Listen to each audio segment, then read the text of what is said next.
à tout le monde, moi la Tata Thérèse Vitef Cuisine. J'espère que vous allez bien et que vous avez passé de très bonnes fêtes de fin d'année.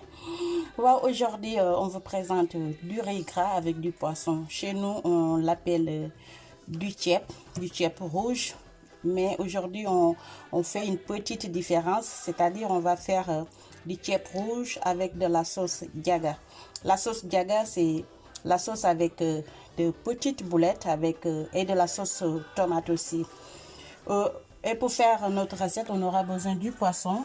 J'ai du poisson tchof et du poisson yaboy, qu'on appelle chez nous au Sénégal, on l'appelle yaboy. Et j'aurai besoin aussi de la tomate concentrée, de la tomate pelée. Ça, c'est du nokos. J'aurai aussi besoin aussi du tamarin. Ça, c'est pour rôtir ma marmite. C'est des oignons avec du poivron vert. J'aurai besoin de l'ail, du persil. Ça, c'est des légumes. Ça, ici, j'ai de l'aubergine, du chou, de la carotte, du manioc. Ici, j'ai du navet, de l'aubergine amère, du gombo. J'ai de l'épinard. Awma fi bissap nak épinard bi la yor mom lay utiliser tay du moins. J'aurais besoin aussi du poisson séché salé, muy gédj, du yet. Ici j'ai des épices. Là j'ai du paprika, du basilic, du poivre noir, un peu de sel et des feuilles de laurier. Et sans plus tarder, on va commencer. Voilà, je vais mixer d'abord. Je vais mixer du poivron vert. Ça, c'est du persil. J'ai déjà mis de l'oignon vert. Du poivron vert. De l'ail. Et la moitié d'un oignon. Du poivron jaune aussi. Et un peu de poivron rouge. Et du piment doux. C'est juste la moitié. Et je vais mixer. Bon, ça fait un peu de bruit. Bon, maintenant, j'ai fini de mixer ma farce pour mettre dans le poisson. Pare naa def mooy rof bi léegi dama koy def ci biir jën bi. Maintenant nii laa koy def. Je prends mon poisson d'abord, je coupe ici. Maintenant ma jël ci rof bi. J'essaie de faire un trou.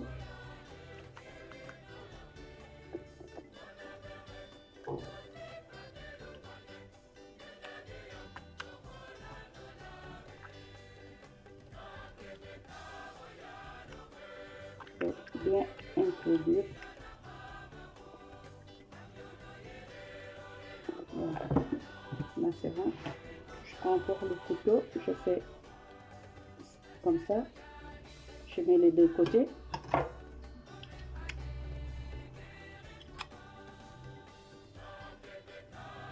J'ai rajouté du sel. Hein. Faut pas oublier de mettre du sel.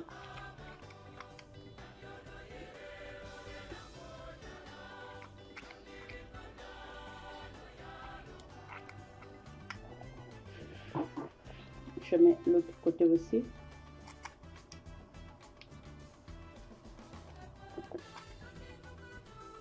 Voilà, légui pare na roof na jën bi ba pare.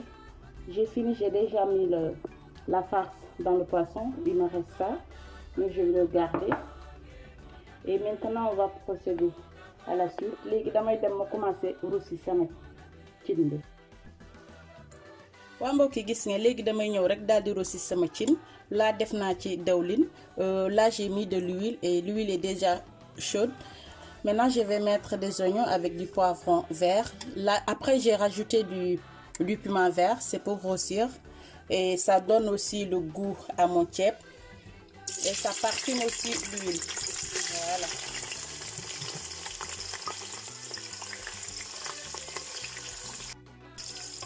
Voilà, comme je vous ai parlé de la sauce Diaga, j'avais déjà préparé cette sauce en avance. Maintenant, je vais juste vous montrer la vidéo, comment j'ai préparé les boulettes et comment j'ai préparé aussi la sauce tomate. Léegi damay ñëw rek daal di yëngal comme ni ko bépp jeeg bu baax ci waañam di def. Maintenant, je vais laisser dorer les oignons et le poivron vert aussi. Après, je rajoute du yéet. ma daal di def sama yéet bàyyi ko nag ba mu doore. Voilà waa mbokk yi gis ngeen sama rossure bi. Léegi damay ñëw juste rajouter la tomate concentrée.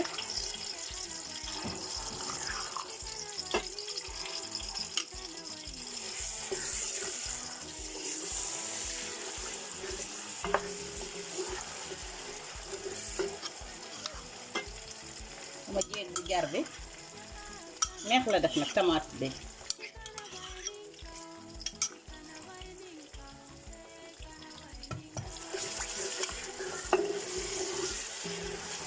Léegi aussi je vais juste laisser mijoter la tomate à peu près 2 à 3 minutes comme ça ma bàyyi ko mu taalaale tuuti balaa may def sama tomate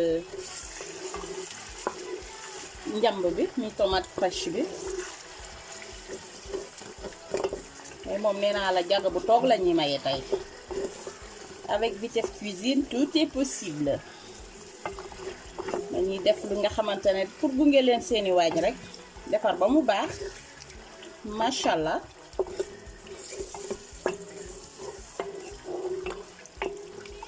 na ko xeet bi rek beneen affaire la.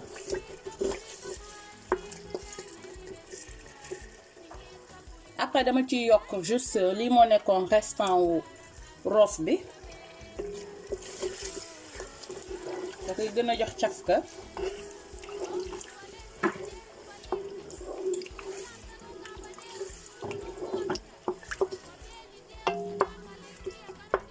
Maintenant je laisse mijoter la tomate.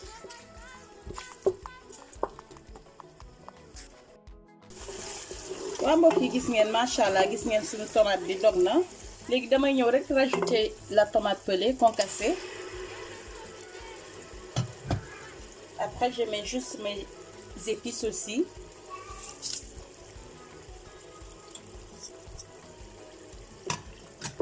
Et je fais le mélange.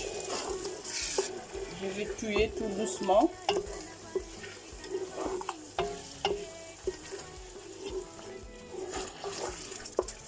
Je laisse encore cuire à peu près 3 à 5 minutes. léegi dama koy bàyyaat rek mu daal di taalaale ba dogaat. waa mbokk yi gis ngeen macha allah gis ngeen sunu tomate bi dog na. léegi dañuy ñëw juste ma daal di ñulu. Maintenant je vais rajouter de l'eau. man dama def ndox bu tàng bi.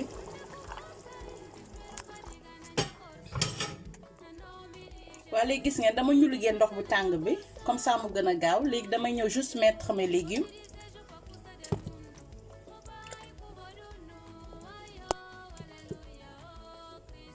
Pour les légumes aussi ça dépend de votre choix. Si vous avez des préférences par rapport aux légumes.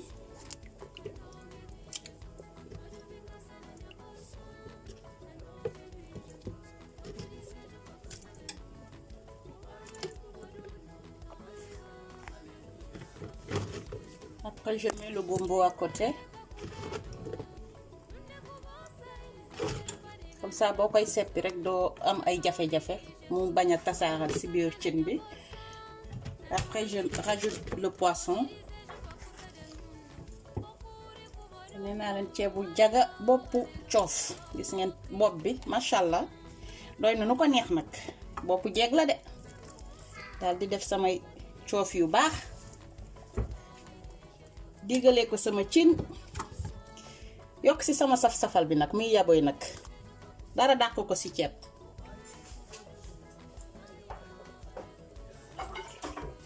te xaar ma ñëw tibb tuuti nokos ma daal di ko ci def comme ça mu gën ko jox goût tuuti rek laa ciy def ma pare daal di wis sama xorom. Voilà, je mets un peu de sel. Léegi ma bàyyi sama cin nag et je referme ma marmite. waa mbokk yi gis ngeen macha allah gis ngeen sunu ceeb bi nu mu avancé di tem-temi di gundusee comme ni ko xale yi di waxee. léegi damay ñëw rek daal di def sama poisson séché salé bi muy sama géej gi yor sama géej gi Casamance bu baax ak sama géej gi kon daal di ko ci tëmbal nekk ci puy gis ngeen macha allah.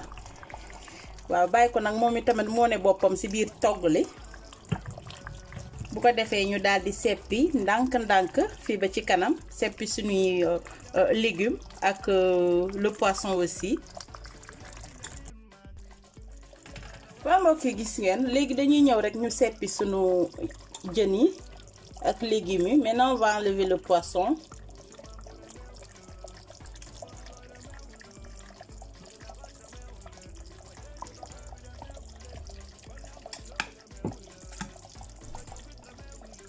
On enlève tout le poisson et les légumes aussi. Gis ngeen ñambi bi ñambi bu baax te neex nag.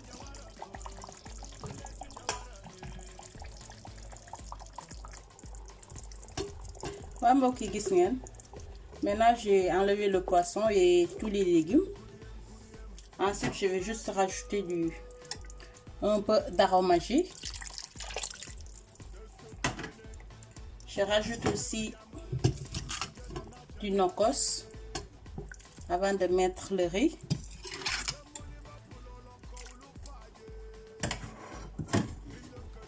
Je mets du sel.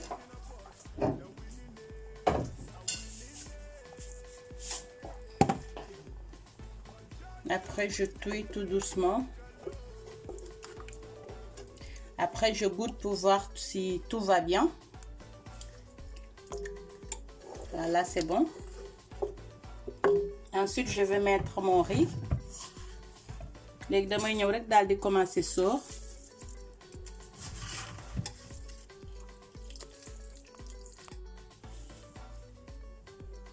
Voilà, léegi gis ngeen sóor naa sama ceeb.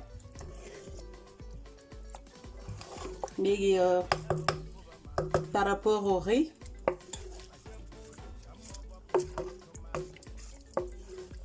da ngay def li nga xamante ne ak sa quantité ndox mi aussi.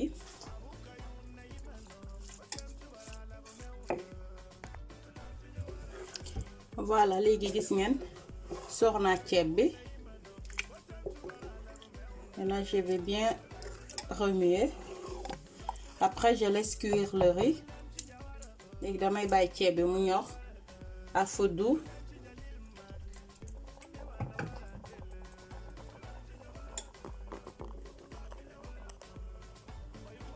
Que comme casser 2 fois là, nga casser 2 fois ñemewul ndox. Donc faut faire attention par rapport à l'eau. Si vous faites du ceeb avec du riz cassé 2 fois, faut pas mettre beaucoup d'eau. Gis ngeen nu muy tam-tamee di gilli nag xet bu neex épices yëpp xet maa ngi koy dégg. maa ngi koy sentir tellement que ceeb bi moom oh là là. waaye léegi comme ni ma leen ko waxee rek damay bàyyi ceeb bi nag muy ñor nag ndànk-ndànk ak feu bu yem à feu doux comme ni ko tubaab si waxee. bu ko defee nag ceeb bi day ñor nga di ko tourner di baaxal ndànk-ndànk ba nga am sa ceeb boo bëgg ba si kanam. waaw mbokk yi gis ngeen en attendant que cin bi di baax ni fële léegi damay ñëw commencer defar boulette bi. damay ñëw jël jën bi ma def ko ci jaga bi laay ñëw commencer. damay ñëw def fii aussi benn kuddu ail haché. ma def persil ak oignon vert. sànni ci tuuti piment vert aussi ak poivron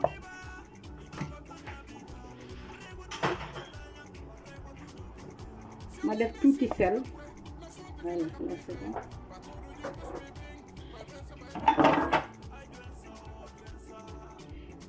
Voilà, vous voyez ce que j'ai mis dans le mixeur, c'est le poisson pour faire mon diaga, c'est-à-dire la sauce boulette. C'est des petites boulettes qu'on doit faire.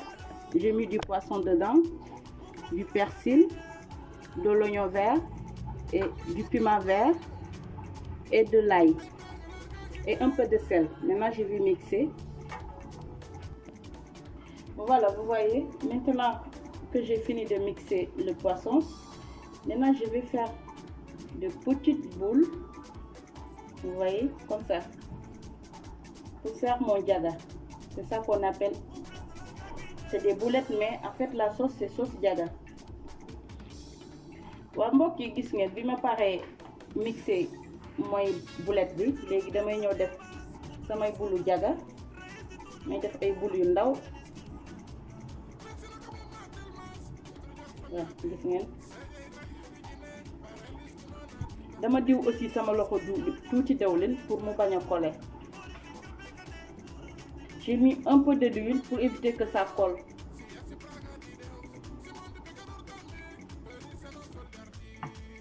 Voilà, vous voyez, maintenant que j'ai fini de faire mon diaga, je vais jeter un coup d'œil. Je vais faire à côté poêle d'huile pour me frire sama boulette bu ma def moy diaga bi. Voilà, dama ko def à feu doux comme ça mu mëna ñor.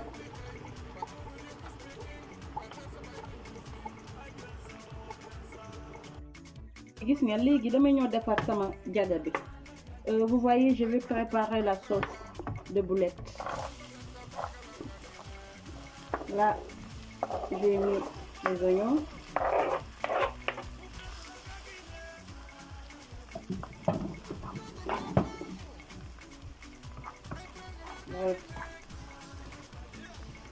Man damay ñëw rek luma xaar mu ki damay ñëw defaale lépp benn yoon comme ça ma bàyyi ko muy dooxeel boppam mu ñoral boppam. Voilà, je mets la tomate concentrée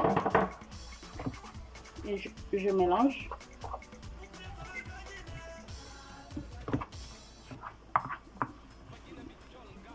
J'attends à peu près 5 minutes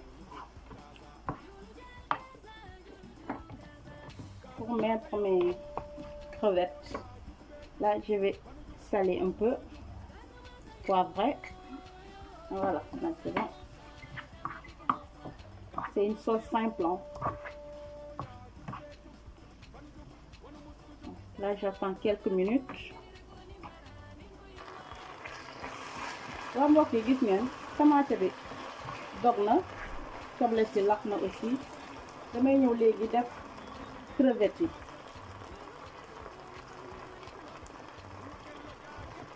Mais dama leen bëgg a wan dara pour crevette. Gis ngeen crevette toujours day am benn affaire bu salté, gis ngeen. Ba xam gis ngeen ko, voilà, mooy lu marron lii ngeen di gis. Dee leen koy génnee parce que xam naa am na ñu bëri ñi nga xamante ne xamuñu ko. Voilà, man dama koy dee génnee après ma dem raxas sama crevette bi.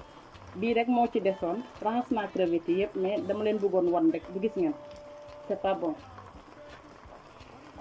Waa léegi comme nettoyé naa crevette yi, léegi dama ko ciy def.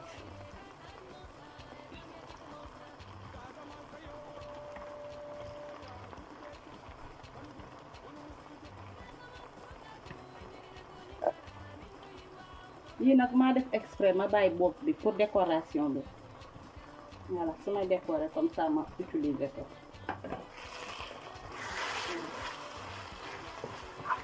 Ngeen yëngal. Waaw kay nag gis ngeen sunu ceeb bi ñor na. Voilà. Mon ceeb est bien cuit. Mon ceeb rouge au poisson.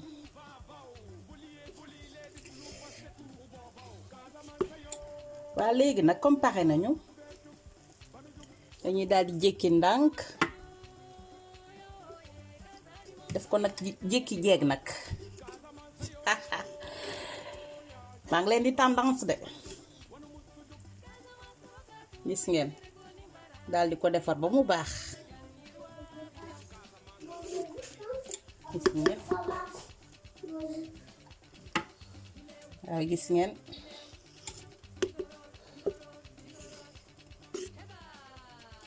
léegi nag dañuy ñëw nag daal di yàq nag suñu ceeb raatale ko ba mu baax won leen présentation bu civilisé bu am maanaa nag te toog nag teg ci ba ci kanam. waa mbokk yi gis ngeen nag tey moom lii lañ leen indiloon mu nekk ceebu jaga à notre façon, à la façon de Vitef Cuisine. mu nekk ceeb bi nga xamante ne dafa neex pare dafa gaaw. ceebu jaga moom ku ne ceebu jaga moom ne waa Saint-Louisien yi ñoo ko moom waaye tey nag ñun dañuy dellu si naan Vitef moom tey ceebu jaga bi waa ba tax ni tey moom sama ceeb bi moom dama ko fas yéene may sama chéri Coco mi Antoinette Gomis fële ci Dakar Pikine moom laa ko may ma di ko may tamit sama benn sister mi Mares Bass di ko may Aminata Ndiaye di ko may aussi ma petite sœur Arlène Gomis di ko may Tata Pili ak mon grand frère Gilles ak sunu yaay foofu ma di leen ko may. ma di ko may aussi une petite sœur qui s'appelle Dama moom ak jëkkëram ak bébéem di leen ko may yéen sama chers abonnés et sans oublier aussi ma jumelle Eliane Manga di leen ko may yéen ñëpp ma di leen jox dig daje ba beneen yoon ak beneen recette fii ci Vitef Cuisine merci.